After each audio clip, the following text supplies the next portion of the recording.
लाडक्या बहिणींसाठी एक आनंदाची बातमी हप्ता आहे तो लवकरच लाडक्या बहिणींच्या खात्यामध्ये आता जमा होणार असल्याची माहिती मिळते।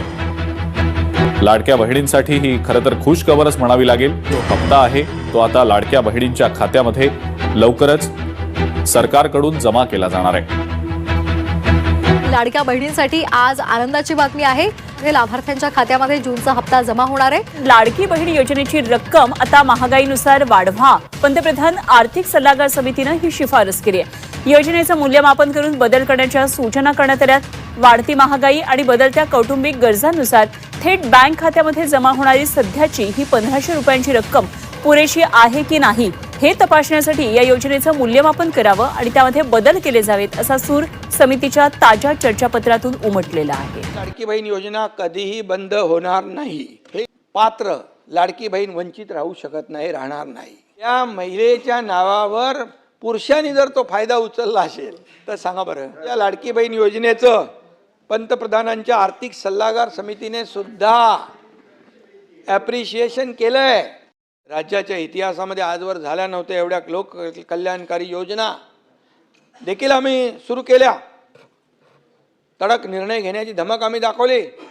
लाडकी बहीण योजना, मुख्यमंत्री लाडकी बहीण योजना, अरे काय ठटो बमले तुम्ही, गेले कोर्टात स्टे मागायला, बोले होऊन देणार नाही, होणार नाही, कोर्टाने पण त्याला फटकारलं आणि लाडकी बहीण योजना सुरू झाली।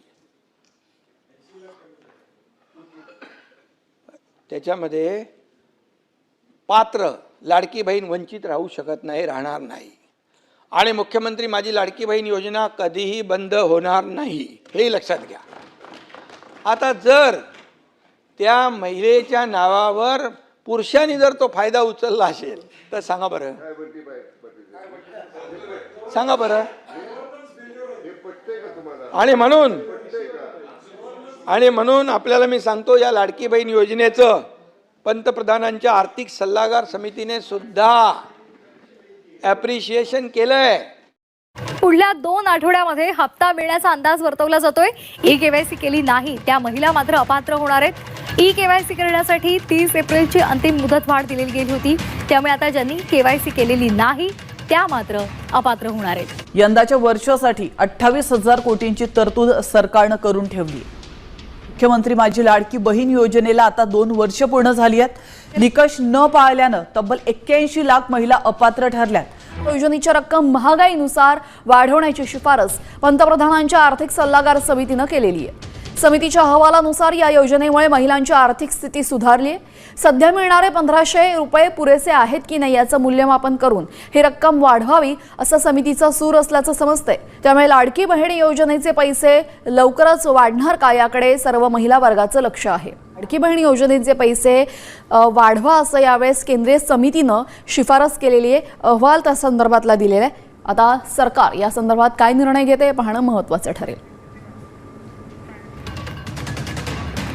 लाडक्या बहीण योजनेमध्ये आता लाडक्या बहिणींना आणखी निधी वाढवून मिळणार का याकडे लक्ष असणार आहे। पंतप्रधान आर्थिक सल्लागार समितीने तशी शिफारस केली आहे। योजनेची रक्कम महागाईनुसार वाढवा अशी शिफारस केली आहे। योजनेचं मूल्यमापन करून त्यामध्ये बदल करण्याच्या सूचना केलेल्या आहेत। महागाई वाढत चालली आहे, बदलत्या कौटुंबिक गरजाही आहेत आणि थेट बँक खात्यामध्ये जमा होणारी सध्याची 1500 रुपयांची रक्कम पुरेशी आहे का नाही हे तपासण्यासाठी योजनेचं मूल्यमापन करावं आणि त्यानुसार बदल केले जावेत असा हा सूर होता।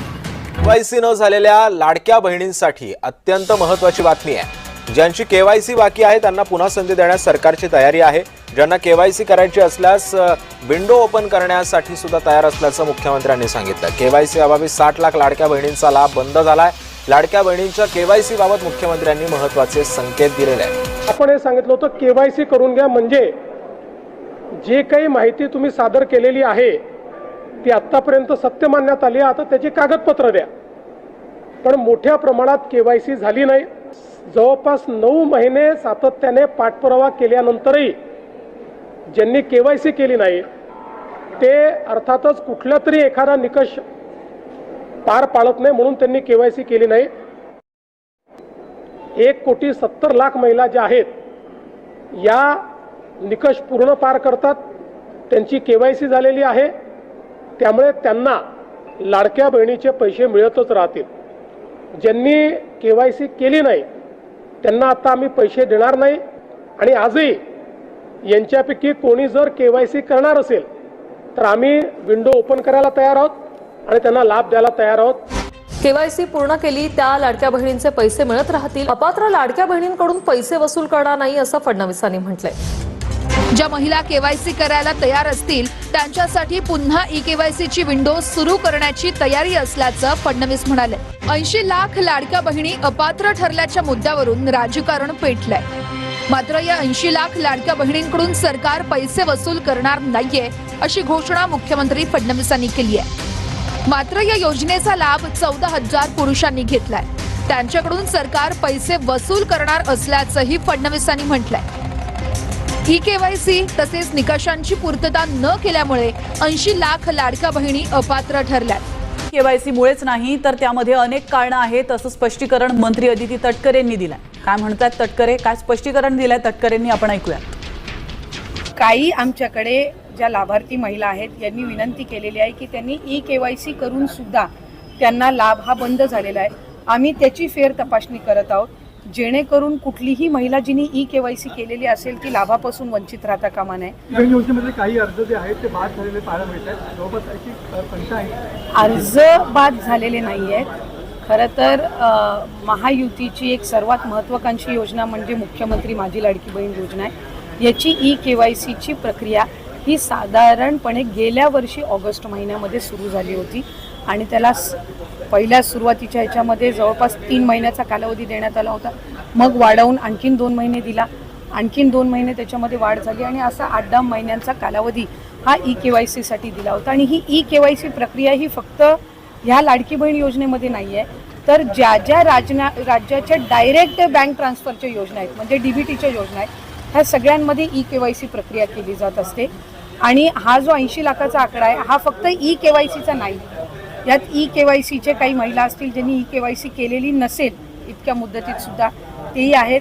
काही आम्हाला गेल्या 10-10.5 महिन्यापासून आम्ही एक IT विभागाचा म्हणजे इन्कम टॅक्सचा आम्ही जो आकडा ज्यांचं उत्पन्न 2.5 लाखापेक्षा जास्ती आहे हा डेटा जो आहे हा आम्ही त्या ठिकाणी मागवलेला होता.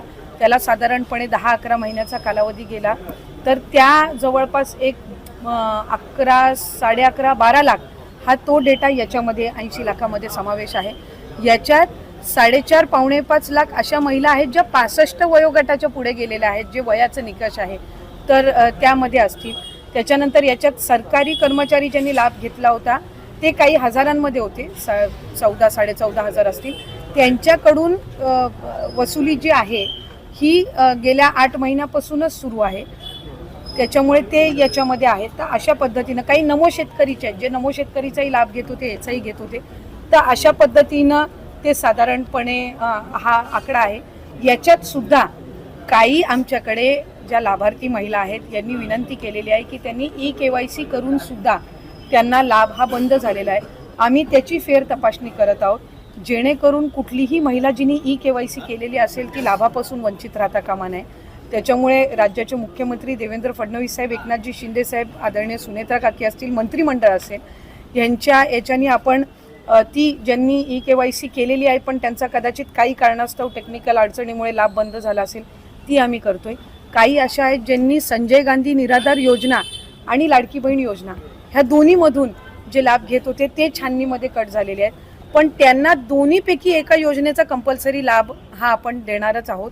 त्याच्यामुळे जे अशा बाय डिफॉल्ट दोन्हीकडे लाभ घेत होते आणि दोन्हीकडनं त्यांची नावं कट झालेली आहेत त्यांना दोन्हीपैकी एका योजनेमध्येच तरी 100% त्याचा शासकीय ह्या योजनांचा लाभ हा मिळणार आहे. काही RTOच्या संदर्भामध्ये तक्रारी केलेल्या आहेत. यातल्या 80 लाखामधल्या जवळपास 3-3.25 लाख हे RTOचे आहेत ज्यांचे वाहनं आहेत पण ते लाभ घेत होते. हा एक 6-8 महिन्यापासून डेटा मिळालेला आहे असा कन्सॉलिडेट करून आहे. पण त्यातल्याही काही लाभार्थ्यांनी म्हटले की आमच्या नावाने म्हणजे निवेदनं आलेली आहेत की आमच्या नावाने कुठलंही वाहन नाही आहे तर त्याची फेर तपासणी होईल. तर त्या पद्धतीनं आहे.